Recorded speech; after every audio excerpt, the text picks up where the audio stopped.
nagaan waaqaa hunduma keessaniif iddoo isin jirtanitti isiniif haa baay'atu.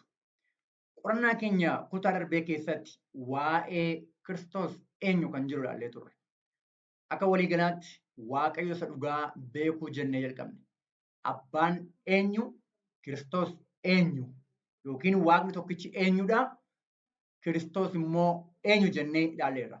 Har'a immoo kan ilaallu Hafuurri Qulqulluun eenyu kan jedhu walii ilaalla. Hafuurri Qulqulluun eenyu kan jedhudha. Gara sanatti osoo hin darbiin fuuldura haaluma nuuf mijateen fuula Waaqaatti dhiyaannee kadhata gabaabaa godhannee jalqabna hin kadhanna. Waaqa irra jiraattu abbaa keenya gaarummaaf gargaarsa kunuunsa kee hundumaaf jaalala karaa ilma kee Yesuus Kiristoos nutti mul'ifteef maqaa gooftaa Yesuus ilma keetiin si haa galatu. Yeroo kana cubbuu keenya nuuf dhiisii nutti araarami. Dubbii kee akka hubannuuf hafuura keetiin nu guuti nu mallatteessi. Akka dubbii keettis ulfina keef akka jiraannu nu gargaari. Maqaa gooftaa Yesuus ilma keef jedhii abbaa. Ameen. Tole, baay'ee gaariidha. Baay'ee gaariidha. Waaqayyoon galateeffachaa. Kutaan har'a ilaallu Hafuura Qulqulluun eenyu kan jedhudha. Macaafni Qulqulluun gara Macaafni Qulqulluu yeroo dhannu kallattiidhumaan akka namoonni yaada garaagaraa dhiyeessan miti. Kan inni jedhu tokko Qorontos boqonnaa 2 lakkoofsa 11 irratti akkas jedha. Waan yaada namaa keessa jiru hafuuruma namicha keessa jirutu beeka malee namni biraa beekuu hin danda'u. Akkasumas hafuura Waaqayyoo malee eenyullee yaada Waaqayyoo hin hubatu jedha. Maal jedha? Waan yaada namaa keessa jiru hafuuruma namicha keessa jirutu beeka malee namni biraa beekuu hin danda'u. Akkasumas hafuura Waaqayyoo malee eenyullee yaada Waaqayyoo maal hin godhu hin hubatu jedha. Baay'ee gaarii obboloota koo.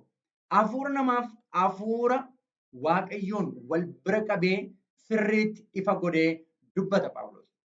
Akkuma hafuurri namaa yaada namaa beeku, waa'ee namaa beeku, hafuurri Waaqaallee inni Waaqayyoon keessa jiru yaada Waaqaa beeka jira. Baay'ee gaariidha.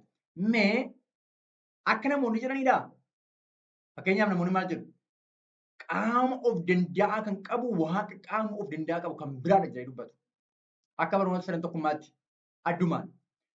Akkasuma hin taane hafuura qulqulluun hafuura Waaqayyoo Abbaa akka ta'e akkuma kana immoo hafuura Yesuus Kiristoos ilma Waaqayyoo Abbaa akka ta'e Macaafni Qulqulluun ifa godhee dubbata. Tole, itti fufnee yeroo ilaallu akkas jedha. Roomee 8:9 irratti. Hafuurri Waaqayyoo jedha. Ilaala obboloota koo. Hafuurri Waaqayyoo jedha asirratti. Macaafa qulqulluudha kun. Dubbii namaa miti. Yoo dhuguma isin keessa jiraate isin akka fedha hafuuraatti malee akka fedha fooniitti hin jiraattan. Jedhee deebi'ee namni hafuura Kiristoos of keessaa hin qabne kan Kiristoos mitidha. Kan Kiristoosiin ta'uudhaaf ani mucaa Waaqayyooti. Ani dhala Kiristoosidha yookiin immoo mucaa Waaqaati jechuudhaaf ani kan Kiristoos jechuudhaaf dirqama hafuura Kiristoosiin qabaachuudha. Malee qaama kan biraa kan jedhamu yookiin hafuura Kiristoosiin kan taane hafuura kan biraa qabaachuu miti. Kanaaf hafuurri qulqulluun hafuura Waaqayyoo hafuura Kiristoos jedhee dubbata Macaafni Qulqulluun ifa godhee. Okay. Itti fufnee yeroo ilaallu Macaafni Qulqulluun ammas akkas jedha. Galaatiyaa 4:6 irratti. Isin ilmaan isaa ta'uu keessan argisiisuudhaaf Waaqayyo hafuura ilma isaa isa abbaa jedhee waammatu garaa keenya keessatti argina. Amma dubbiin guddaan obboloota koo. Dubbiin guddaan yeroo darbee Kiristoos ilma Waaqayyoo akka ta'e kutaa darbe keessatti ilaalleera. Nuti ilmaan isaa ta'uu keenya kan inni ittiin argisiisu hafuura ilma isaatiif kenne sanatu warra Waaqa dhugaa fi ilma isaatti amananiif hafuura ilma isaa kennaaf. Kanaaf hafuurri dhugaan hafuurri qulqulluun inni warra isatti amananiif kennu hafuura ilma isaati malee hafuura ilma isaatiif kennudha malee qaama kan biraa yookiin immoo iddoo kan biraatii waan kan biraa fidee miti yookiin qaamni kan biraan ofii isaatiin iddoo kan biraatii dhufee miti. Okay. Maal jedhu dhufeen?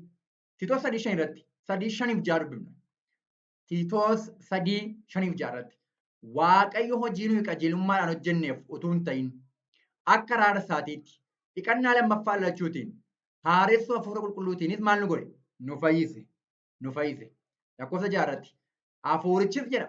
Hafuurichis isa inni karaa Yesuus Kiristoos fayyisaa keenyaa arjummaadhaan nurratti dhangalaasedha jedha. Isa inni arjummaadhaan karaa Yesuus Kiristoos fayyisaa keenyaa maal godheedha? Nurratti dhangalaasedha jedha obboloota ko. Gaaffii nama hundumaaf hafuura qulqulluun yoo waaqa qaama qabu kan biraa ta'e akkamitti dhangala'uu danda'a? Kun gaaffii nama kamiifuu nan dhiisa. Iccitiidha wanti jedhamu hin jiru. Macaafa qulqulluu akka inni jedhu qofaatti yoo fudhanne qofa jireenya arganna. Tole, akkeenatti hubee macaafa qulqulluun wangeela Yohaannis 20 irratti kana jechaa hafuura isaaniitti baafate hafuura qulqulluu fudhadhaa jedhe. Ammasittis kan agarru hafuura qulqulluun hafuura Kiristoos keessaa ba'u. Hafuura afaan Kiristoos keessaa ba'u. Maalidha? Hafuura isaaniitti baafatee jira. Hafuura qulqulluu fudhadhaa jedha. Namoonni kana yeroo ibsan maal jedhu? Kun fakkeenyadha malee dhugaa miti. No. Dhugaa waaqa jal'isuun sirrii miti. Jal'isuun sirrii miti. Iddoo itti macaafni qulqulluun fakkeenyaan hubatamu jira sirriidha. Iddoo kanarratti garuu hin jedhamu. Itti baafatee maal godhaa? Hafuura qulqulluu fudhadhaa jedheedha. Abbaan ilma isaatiif hafuura isaa kenne, ilmi isaa immoo bartoota isaatiif kenne. Har'allee nuuf kenna yoo dhugaatti isa amananneef. Waaqayyo abbaan karaa ilma isaa Yesuus Kiristoosiin hafuura isaa isa qulqulluu sana nuuf kenna. Karaa ilma isaa Yesuus Kiristoosiin hafuura isaa isa qulqulluu sana nuuf kenna. Baay'ee gaarii itti baafatee jira. Yaashi itti dhufee maal jedha? Ergaa Yohaannis surraa boqonnaa tokko. Ergaa Yohaannis surraa yookiin tokkoffaa boqonnaa 4 lakkoofsa 13 irratti inni hafuura ofii isaatiirraa waan nuuf kenneef nu isa keessa innis nu keessa akka jiraatu hin hubannedha. Obboloota koo kan nu keessa jiraatu gooftaan keenya Yesuus Kiristoos hafuura ofii isaatiirraa gaafa nuuf kennudha. Gaafa hafuura Kiristoosiin fudhannudha. Yoo hafuura Kiristoosiin fudhannu ta'e Kiristoos nu keessa jiraachuu hin danda'u. Galaatiyaa boqonnaa 2 lakkoofsa 8 irratti maal jedhee Phaawulos? Egaa si'achi anatu jiraata miti jedhe. Kiristoos isa ana keessaatu maal godhedha? Jiraata jedhe. Kanaaf iyyuu inni nu keessa jiraachuudhaaf hafuura isaarraa fudhachuu qabna. Iddoo biraatii eeggachuu hin qabnu. Yoo akkas ta'uudhaa baate badiisadha. Waaqayyo kan nageenya nuuf haa eebbisu. Dubbii kanaan jireenya bara baraa akka argannu. Kiristoosiin keessa keenyatti afeerree ilma Waaqayyoo keessa keenyatti afeerree hafuura isaarraa fudhannee jireenya bara baraatiif akka qophoofnu Waaqayyo nu haa gargaaru. Gooftaan karaa addaa isin haa eebbisu.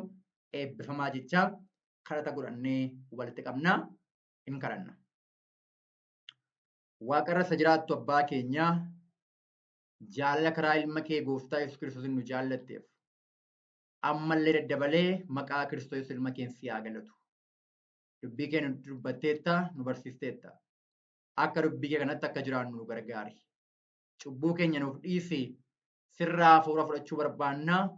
Karaa ilma keetiin hafuura keetiin ati nu guuti. Biyya lafaa kana seexana mataa keenyas moonee jireenya bara baraaf akka qophoofnu samiitti akka galluuf hafuura ilma keetiin ati nu guuti. Humna kee nuuf kenni.